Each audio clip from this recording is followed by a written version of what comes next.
ശ്വാസം നേടാം. ഹൃത്തിനുള്ളിൽ ജീവൻ നൽകും വചനം, തിരുവചനം. പിതാവിൻ്റെയും പുത്രൻ്റെയും പരിശുദ്ധാത്മാവിൻ്റെയും നാമത്തിൽ ആമേൻ. കാരുണ്യവാനായ നല്ല ദൈവമേ, കർത്താവെ, ഒരിക്കൽ കൂടെ നിൻ്റെ വചനം കേൾക്കാൻ ഞങ്ങളെ നീ ചേർത്ത് വിളിച്ചതിന് നന്ദിയോടെ ഓർക്കുന്നു. കർത്താവെ, വചന ശുശ്രൂഷയുടെ സമയത്ത് നീ ഞങ്ങളോട് സംസാരിക്കണമേ. കർത്താവെ, വചനം ഇരുതല വാളുപോലെ ഞങ്ങളുടെ ഹൃദയത്തിലേക്ക് തുളച്ച് കയറട്ടെ. ആത്മാവിനെയും ശരീരത്തെയും ചിന്തകളെയും ബുദ്ധിയെയും ഒക്കെ കർത്താവെ, നിൻ്റെ വചനമാകുന്ന വാളുകൊണ്ട് മുറിപ്പെടുത്തണമേ. ഞങ്ങളിൽ മാനസാന്തരത്തിന് കർത്താവെ, ഈ വചന ശുശ്രൂഷ കാരണമാകട്ടെ. വലിയ അത്ഭുതങ്ങൾ സംഭവിക്കട്ടെ. അമ്മേ മാതാവേ, ഈ ശുശ്രൂഷയുടെ സമയം മുഴുവൻ അമ്മ ഞങ്ങൾക്ക് വേണ്ടി മാധ്യസ്ഥം പ്രാർത്ഥിക്കണമേ. ആമേൻ. Praise the Lord. ഹല്ലേലൂയ. വിലാപങ്ങളുടെ പുസ്തകം 3-ാം അധ്യായം 40-ാമത്തെ തിരുവചനം. നമുക്ക് നമ്മുടെ വഴികൾ സൂക്ഷ്മമായി പരിശോധിക്കുകയും കർത്താവിങ്കലേക്ക് തിരിയുകയും ചെയ്യാം. നമുക്ക് നമ്മുടെ വഴികൾ സൂക്ഷ്മമായി നിരീക്ഷിക്കുകയും പരിശോധിക്കുകയും കർത്താവിങ്കലേക്ക് തിരിയുകയും ചെയ്യാം. പരിശോധിക്കുക, സൂക്ഷ്മമായി പരിശോധിക്കുക, 2 വേർഡാണ് അവിടെ, 2 പദങ്ങൾ ഉപയോഗിച്ചിട്ടുണ്ട്. നമ്മുടെ ജീവിതങ്ങളെ പലപ്പോഴും നമ്മൾ പരിശോധിക്കാറുണ്ട്. ഡോക്ടർ പരിശോധിക്കും, നമ്മൾ പരിശോധിക്കും.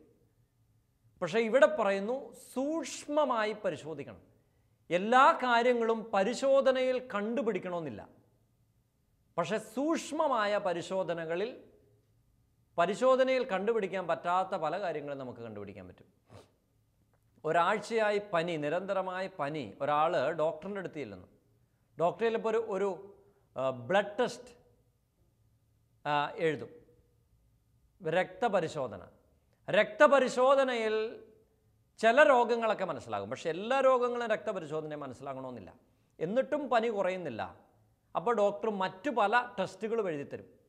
സ്കാനിങ്ങോ, MRI സ്കാനിങ്ങോ, ബയോപ്സിയോ ഒക്കെ. അപ്പോൾ അതിലൊക്കെയാണ് നമ്മുടെ മറ്റു കാര്യങ്ങൾ നമുക്ക് മനസ്സിലാക്കുന്നത്. ദൈവവചനം ഇതുപോലെയാണ്.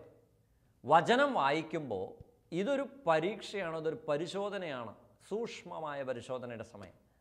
എന്നിട്ട് വചനം പഠിപ്പിക്കുന്ന കർത്താവിങ്കിലേക്ക് തിരിയുക. പരിശോധിച്ചാൽ മാത്രം പോരാ, നമ്മുടെ ജീവിതങ്ങളെ സൂക്ഷ്മമായി പരിശോധിക്കുക, എന്നിട്ട് കർത്താവിങ്കിലേക്ക് തിരിയണം. ഹല്ലേലൂയ, ഹല്ലേലൂയ. പ്രിയപ്പെട്ടവരെ, ജീവിതത്തെ പലപ്പോഴും പരിശോധിച്ചിട്ടുള്ളവരാണ്, സൂക്ഷ്മമായി പരിശോധിച്ചിട്ടുള്ളവരാണ്, കാരണങ്ങൾ കണ്ടെത്തിയിട്ടുള്ളവരാണ്. പക്ഷേ കർത്താവിങ്കിലേക്ക് പലപ്പോഴും തിരിഞ്ഞിട്ടില്ല. നമുക്ക് കർത്താവിങ്കിലേക്ക് തിരിയാം പ്രിയപ്പെട്ടവരെ. പാപജീവിതത്തെ വിട്ട്, അസ്വസ്ഥതകൾ നിറഞ്ഞ ജീവിതം വിട്ട്, സമാധാനമില്ലാത്ത ജീവിതം വിട്ട് ദൈവത്തിലേക്ക് തിരിയാം. പ്രിയപ്പെട്ടവർ, 4 ചെറുപ്പക്കാർ നമ്മുടെ നാട്ടിൽ നിന്നും ഡൽഹി കാണാൻ വേണ്ടി പോയി എന്ന് വിചാരിക്കുക. കേരളത്തിൽ നിന്നും ഡൽഹിക്ക് ഏകദേശം 4 ദിവസത്തെ ഒക്കെ യാത്രയുണ്ട് ട്രെയിനിൽ. അവർ പോയത് ഏകദേശം മെയ് മാസത്തിലാണ്. നല്ല ചൂടിൻ്റെ സമയമാണ്. അപ്പോൾ ടൂറിനൊക്കെ പോണതാണ്. 4 പേര് നല്ല ഷൂവും സോക്സും ഒക്കെ ഇട്ടാണ് പോണേ. അപ്പോൾ ഇവർ 4-ാമത്തെ ദിവസം ഡൽഹിയിൽ ചെന്നിറങ്ങി. 2 ദിവസം അവിടെയൊക്കെ ചുറ്റിക്കറങ്ങി കണ്ടു. അപ്പോൾ അത് കഴിഞ്ഞപ്പോൾ ഒരു ചെറുപ്പക്കാരൻ അടുത്ത് വരുമ്പോൾ ഒരു ഭയങ്കരമായ അസഹ്യമായ വാസന, സ്മെല്ല്, മണം, വൃത്തികെട്ട ഒരു മണം. അപ്പോൾ കൂട്ടുകാരെ മറ്റു 3 പേരും ചോദിച്ചു, എന്താടാ നീ അടുത്ത് വരുമ്പോൾ ഒരു ഭയങ്കര വൃത്തികെട്ട മണം എന്താ? അവൻ പറഞ്ഞു, എനിക്കറിയാൻ പാടില്ല. അപ്പോൾ അവരെന്ത് ചെയ്തു? ഇവനെ സൂക്ഷ്മമായി ഒന്ന് പരിശോധിച്ചു. അപ്പോൾ മനസ്സിലായി ഇവനിട്ടിരിക്കുന്ന സോക്സിൽ നിന്നാണ് ഈ വൃത്തികെട്ട മണം വരുന്നത്. അപ്പോൾ കൂട്ടുകാരി ചോദിച്ചേടാ, നീ ഈ സോക്സ് മാറാറില്ലേ? അവൻ പറഞ്ഞു, എനിക്ക് ആകെ ഒറ്റ ജോഡി സോക്സേ ഉള്ളൂ. ഞാൻ ഈ 6 ദിവസം ഈ ഓരോ ജോഡി സോക്സ് ആയിട്ട്. നമുക്കറിയാം 6 ദിവസമൊക്കെ ഒരു ജോഡി സോക്സ് ഇട്ടാലുള്ള അവസ്ഥ. അപ്പോൾ കൂട്ടുകാർ പറഞ്ഞു, ശരി, ഞങ്ങളൊരു കാര്യം ചെയ്യാം, ഞങ്ങളൊരു പുതിയ സോക്സ് നിനക്ക് തരാം, നീ പഴയ ദൂരുക, ഇതിടുക. അപ്പോൾ അങ്ങനെ പുതിയ സോക്സ് കൂട്ടുകാർ ഇവന് കൊടുത്തു. ഇവൻ പഴയത് മാറി പുതിയതിട്ടു. പ്രൈസ് ദി ലോർഡ്, ഹല്ലേലൂയ. പിന്നെയും 10 മിനിറ്റ് കഴിഞ്ഞ് ഇതേ മണ. അപ്പോൾ അവർ പിന്നെയും ചോദിച്ചേടാ, ഞങ്ങൾ പുതിയ സോക്സ് തന്നില്ലേ, നീ അത് മാറി ഇട്ടില്ലേ? അവൻ പറഞ്ഞിട്ടു. പിന്നെന്താ മണം? അവൻ പറഞ്ഞു, എനിക്കറിയാൻ പാടില്ല. അപ്പോൾ ഇങ്ങനെ ഇവർ പിന്നെ ഇവനെ സൂക്ഷ്മമായി പരിശോധിച്ചപ്പോൾ മനസ്സിലായി ആ ഊരിയ പഴയ സോക്സ് അവൻ പോക്കറ്റിലിട്ടു. പ്രൈസ് ദി ലോർഡ്, ഹല്ലേലൂയ. നമ്മളിൽ പലരും ഇങ്ങനെയാണ്. ജീവിതത്തിൽ ധ്യാനം കൂടും, പ്രാർത്ഥനയ്ക്ക് പോകും, ഒത്തിരി തീരുമാനങ്ങളെടുക്കും. കർത്താവേ, ഞാൻ ഇനി ഒരിക്കലും വഴക്ക് കൂടില്ല, ഞാൻ ഒരിക്കലും പരദോഷം പറയൂല, ഞാൻ ഒരിക്കലും ഞായറാഴ്ച കുർബാന മുടക്കൂല, ഞാൻ ഒരിക്കലും പുകവലിക്കൂല, ഞാൻ ഒരിക്കലും പാപം ചെയ്യൂല. തീരുമാനങ്ങളെടുക്കും. എന്നിട്ട് ഇതെല്ലാം ഈ മാറ്റിയതിനെല്ലാം ഇങ്ങനെ കീശലോട്ടിടും. അനുകൂലമായ സാഹചര്യം വരും, ഇത് പുറത്തു വരും. Price the Lord. ഹല്ലേലൂയ. പലരുടെയും ജീവിതത്തിൽ അങ്ങനെയാണ്. പ്രിയപ്പെട്ടവർ, വേരോടെ പിഴുത് കളയാൻ നമുക്ക് പറ്റണം. നമ്മുടെ തഴക്കദോഷങ്ങൾ, നമ്മുടെ പാപങ്ങൾ, നമ്മുടെ തെറ്റായ മാർഗങ്ങളെ വേരോടെ പിഴുത് കളയാൻ പറ്റുമ്പോഴാണ് നമുക്കൊരു ഒരു വിടുതലുണ്ടാകുന്നത്. ഹല്ലേലൂയ. Price the Lord. പ്രിയപ്പെട്ടവർ, വിശുദ്ധ യോഹന്നാൻ്റെ സുവിശേഷം 2-ാം അധ്യായം 13-ാമത്തെ വാക്യത്തിൽ നമ്മളിങ്ങനെ വായിക്കുന്നു. യേശു പെസഹാ തിരുനാൾ അടുത്തതിനാൽ ജെറുസലേമിലേക്ക് പോയി. കാള, ആട്, പ്രാവ് എന്നിവ വിൽക്കുന്നവരെ, നാണയം മാറ്റാനിരിക്കുന്നവരെ ദേവാലയത്തിൽ കണ്ടു. എന്നിട്ട് അവനൊരു കയറുകൊണ്ട് ചമ്മട്ടി ഉണ്ടാക്കി അവരെ കടിച്ച് പുറത്താക്കി. ഇത്രയാണ് വചനത്തിൻ്റെ കാമ്പ്. ഇത് 2000 വർഷം മുമ്പ് എഴുതപ്പെട്ടൊരു വചനമാണിത്. നമ്മൾ ഈ വചനം ധ്യാനിക്കുമ്പോൾ ഈ വചനത്തിന് എൻ്റെ ജീവിതമായിട്ട് എന്തെങ്കിലും ബന്ധമുണ്ടോ? പലർക്കും തോന്നി ഇത് ഒരു ബന്ധവുമില്ല എൻ്റെ ജീവിതമായിട്ട്. എന്താ കാരണം? ഇതൊരു ചെറിയ സംഭവമാണ്.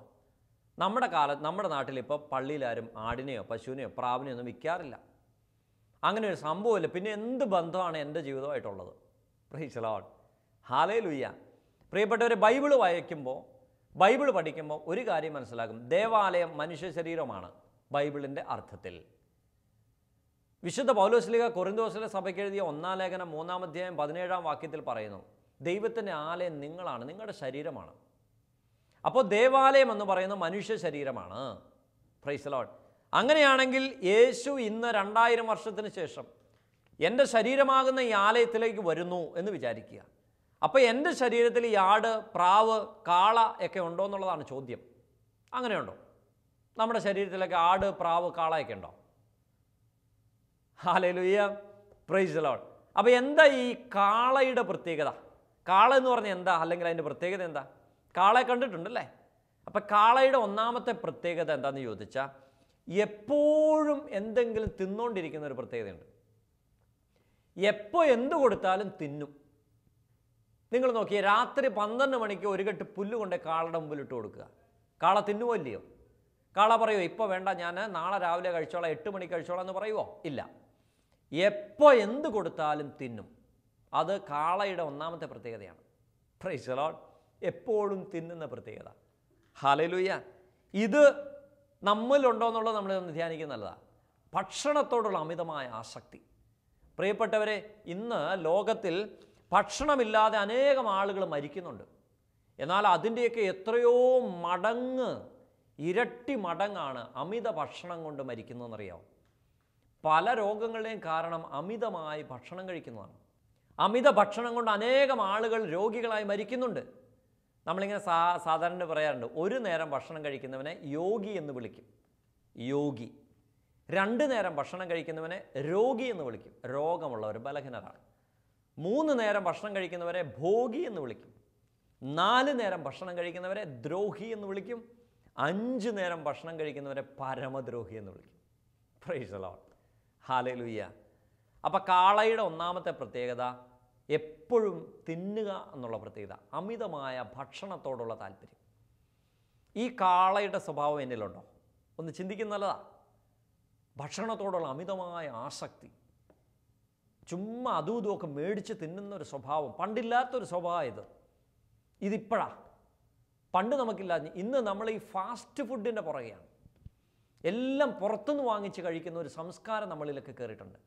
തമാശയായിട്ട് ഇങ്ങനെ പറയുമായിരുന്നു, പണ്ട് വീട്ടിനകത്ത് ഭക്ഷണം കഴിക്കും, പുറത്ത് ടോയ്ലറ്റിൽ പോവും. അന്നൊക്കെ നമുക്കറിയാം, കക്കൂസ്, ടോയ്ലറ്റൊന്നും വീടിനകത്തില്ല. അകത്ത് ഭക്ഷണം കഴിക്കും, പുറത്ത് കക്കൂസിൽ പോവും.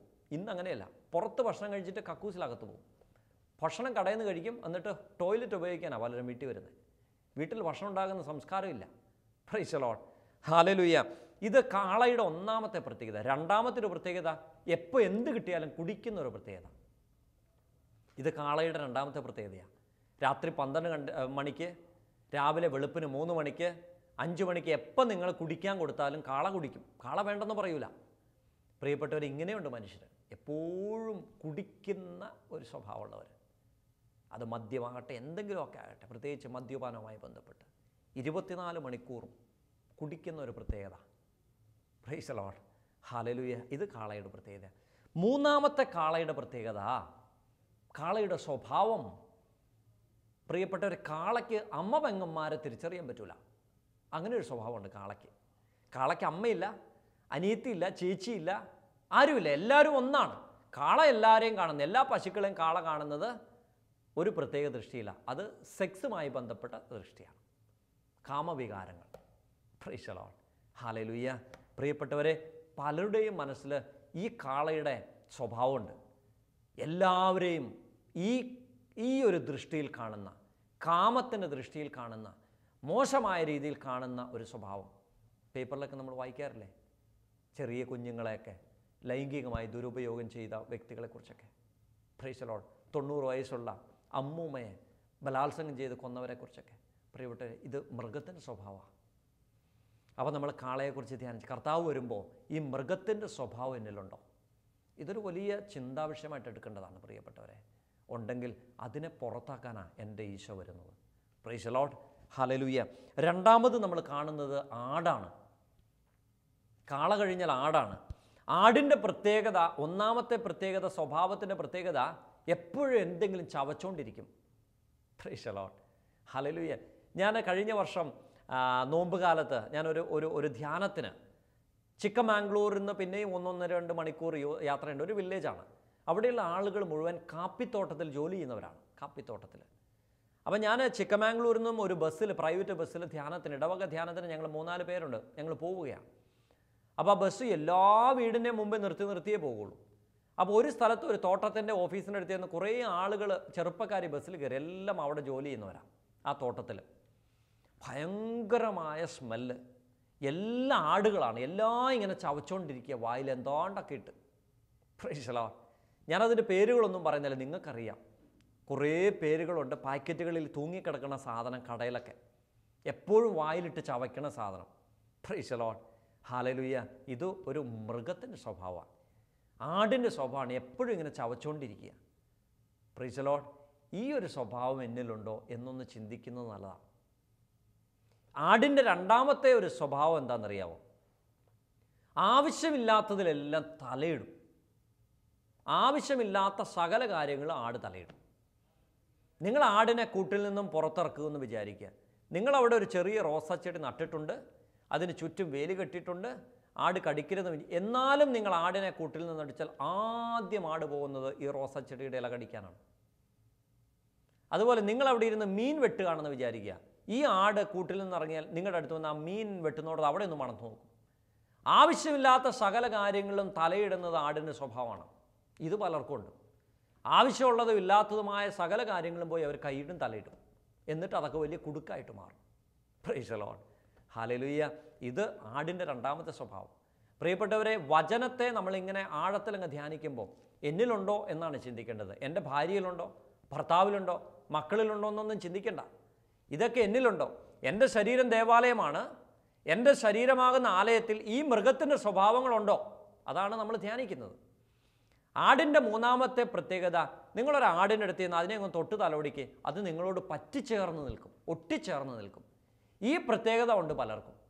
പ്രിയപ്പെട്ടവരെ, ഏതെങ്കിലും ഒരാൾ കണ്ണും കൈയും കാണിച്ച് നിങ്ങളോടൊരു ഇച്ചിരി സ്നേഹം കാണിച്ചാൽ ഭാര്യയുണ്ട്, ഭർത്താവുണ്ട്, മക്കളുണ്ടെന്നൊക്കെ മറന്ന് അവൻ്റെ കൂട്ടത്തിൽ ഓടിപ്പോണ ഒരു സ്വഭാവം. ഇത് ആടിൻ്റെ പ്രത്യേകതയാണ്, മനുഷ്യൻ്റെ സ്വഭാവമല്ല. എത്രയോ കുടുംബങ്ങൾ അങ്ങനെ അനാഥമായി നശിച്ചു പോയിട്ടുണ്ട് പ്രിയപ്പെട്ടവരെ.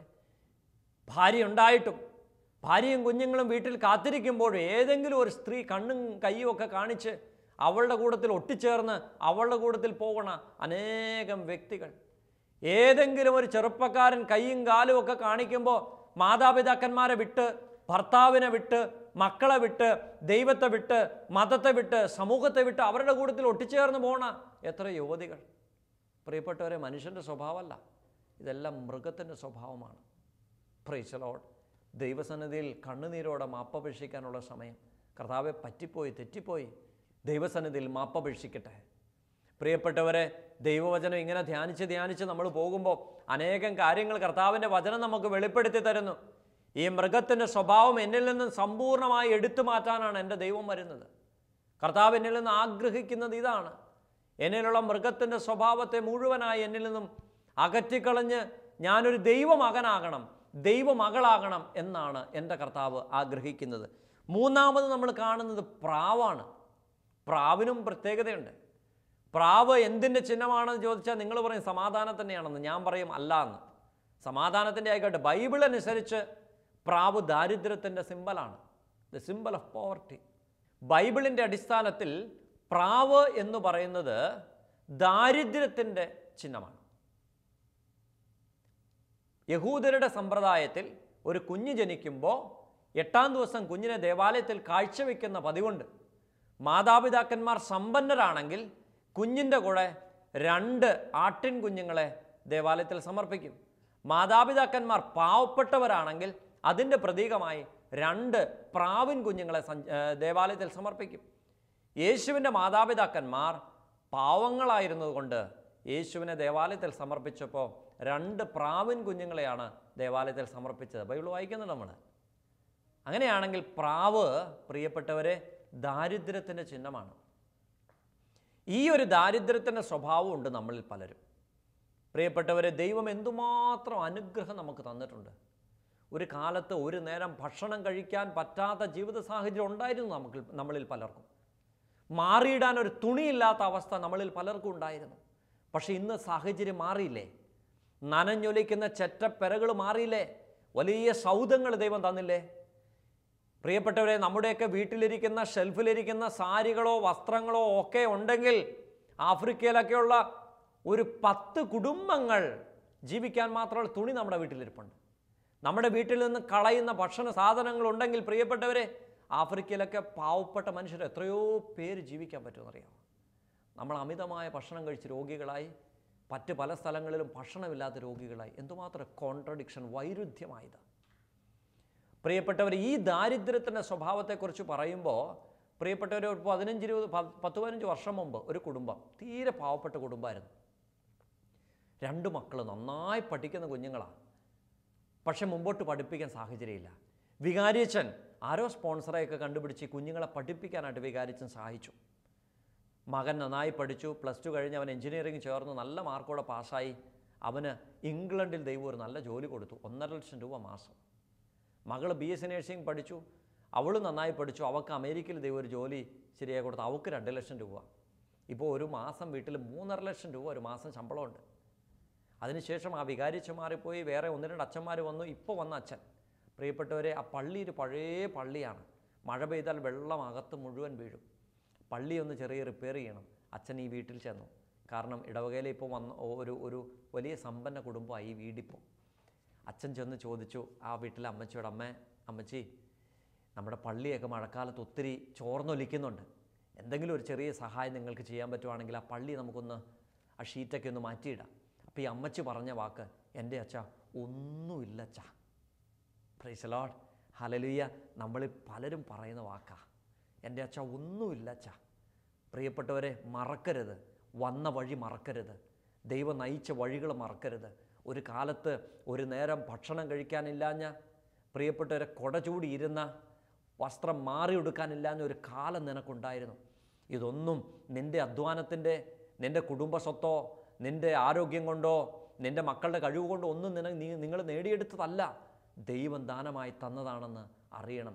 പ്രിയപ്പെട്ടവരെ, ഈ എന്നും ദാരിദ്ര്യം പറയുന്ന ഈ സ്വഭാവം മൃഗത്തിൻ്റെ സ്വഭാവമാണ്. അത് മനുഷ്യൻ്റെ സ്വഭാവമല്ല. പ്രിയപ്പെട്ടവരെ, ഈ വചനം നമ്മൾ ധ്യാനിക്കുമ്പോൾ ആഴമായൊരു മാനസാന്തരത്തിലേക്ക് വരാൻ ദൈവം നമ്മളെ അനുഗ്രഹിക്കട്ടെ.